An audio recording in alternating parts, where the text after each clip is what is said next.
Madame, messieurs, bonjour, bienvenue. Aujourd'hui, technique à l'affiche, je suis accompagné de Théo. Théo est en BP première année.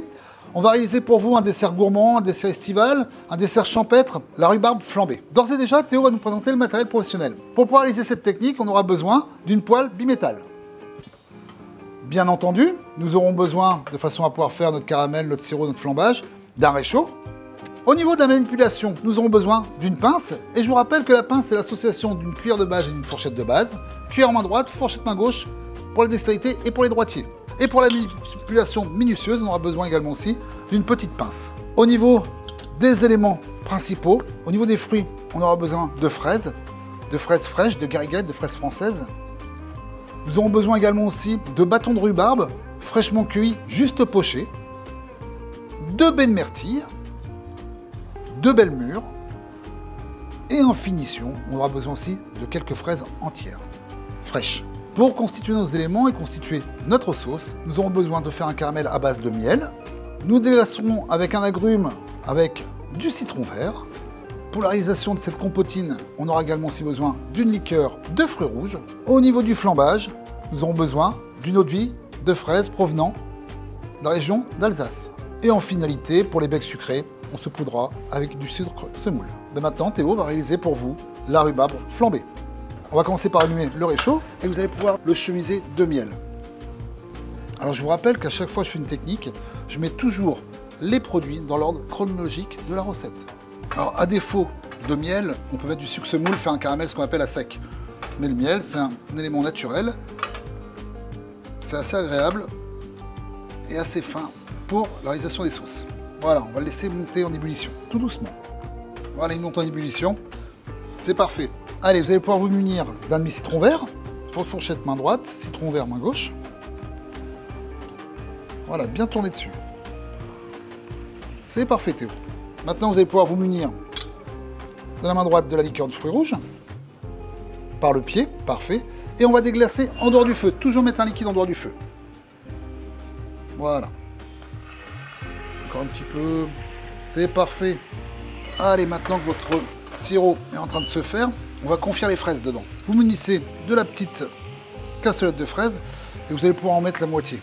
D'accord? Alors pas le faire tomber trop haut, sinon vous allez vous éclamousser. D'accord? Il vous risquez de brûlure. Alors, regardez, ce que je vous conseille, là, on va faire. On va se mettre comme ceci. D'accord? Voilà. Et les autres fraises fraîches, on va les garder tout à l'heure pour faire, pourquoi pas, une coupe melba, parce qu'on a ici une rubrique coupe glacée. Alors maintenant, vous allez vous munir de la petite pince épilée, et vous allez mettre de façon jolie 3 petits bâtons de la même taille pour que la cuisson soit uniforme, de rhubarbe.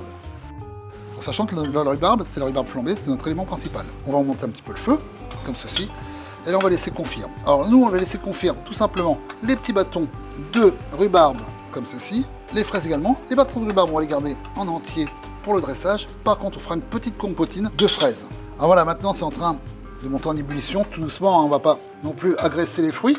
On va tout simplement réduire notre sauce, faire un flambage avec une eau de vie de fraises provenant de la région d'Alsace, grosse région de production d'eau de vie de fruits. Est-ce que vous connaissez les règles de sécurité pour flamber? Oui. Par rapport à la clientèle? Qu'est-ce qu'on doit faire? Quel geste on doit obtenir? Quel geste on doit pratiquer, pardon? On doit prévenir la clientèle. Déjà, prévenir la clientèle, pour façon les rassurer, pour que ce soit spectaculaire mais non pas dangereux. Et après, faire un point de chauffe.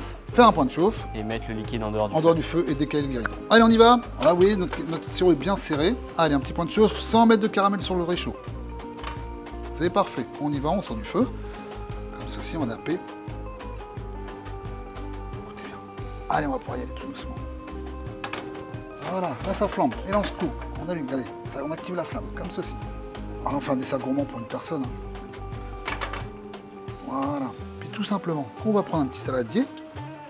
Et on va mettre nos petits éléments, notre petite rhubarbe confite à réserver au chaud. Voilà, comme une petite cloche, hop, on met ça à l'envers et ça va rester au chaud, tranquillement. On laisse réduire encore un petit peu. Et en fin de compte, on va faire une petite compotine, on va faire une petite confiture, hein, tout simplement, sans agresser le fond de la poêle pour la rayer. Et là, je vais commencer à écraser tout doucement, d'accord, tout en laissant réduire le sirop. Je vous laisse faire. Là, on va prendre beaucoup de précautions. Très bien, Théo. Parfait. Voilà, on laisse réduire. Là, on va s'absenter un petit peu de temps, Théo. On va aller chercher notre assiette en cuisine. On a fait préparer du sorbet fraise par le chef Lefebvre sur un petit sablé diamant. Et après, comme ça, on va pouvoir faire le montage de notre dessert gourmand. Donc là, la petite compotine est prête. Elle monte en ébullition. Tout simplement, on va dresser notre petite compotine au milieu de l'assiette, comme ceci. D'accord? Là. On va faire un petit chaud-froid, c'est-à-dire qu'on va mettre nos éléments chauds accompagnés d'un sorbet, d'une glace fraise plutôt. Voilà. On va faire un disque gourmand. Là, d'accord? Là, on va pouvoir croiser nos éléments pour pas que la pince tombe. Vous allez voir le chef Lefebvre vite en cuisine, d'accord? Pour qu'il puisse vous mettre le petit sablé diamant avec la glace fraise dessus, d'accord? Ça marche. On met là, comme ceci. Alors maintenant, vous allez disposer vos petits bâtons de rhubarbe comme tout à l'heure, vous savez? Premier segment, parfait.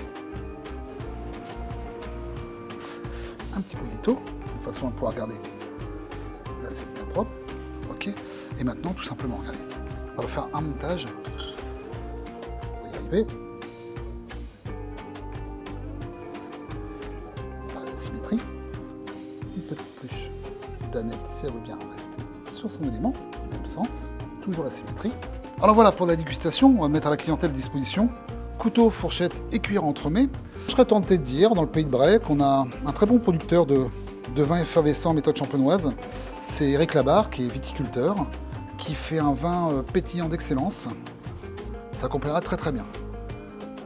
Et maintenant, ouais, il y a un petit truc que j'aime bien, c'est avoir de la mâche, un petit côté croquant. D'accord? Donc là, on va plus aller en Normandie. Là, on va descendre du côté de Lyon. Et on va prendre de la praline rose. Comme ceci. Pour faire un petit côté croquant. Pourquoi pas, pour finir au potager, je vais utiliser les doigts, une petite sommité de menthe, pour casser toujours les codes couleurs. Je vous laisse mettre notre dessert gourmand estival rafraîchissant à base de fruits rouges. Et mesdames, messieurs, maintenant avec Théo, on n'a plus qu'à vous souhaiter une bonne dégustation.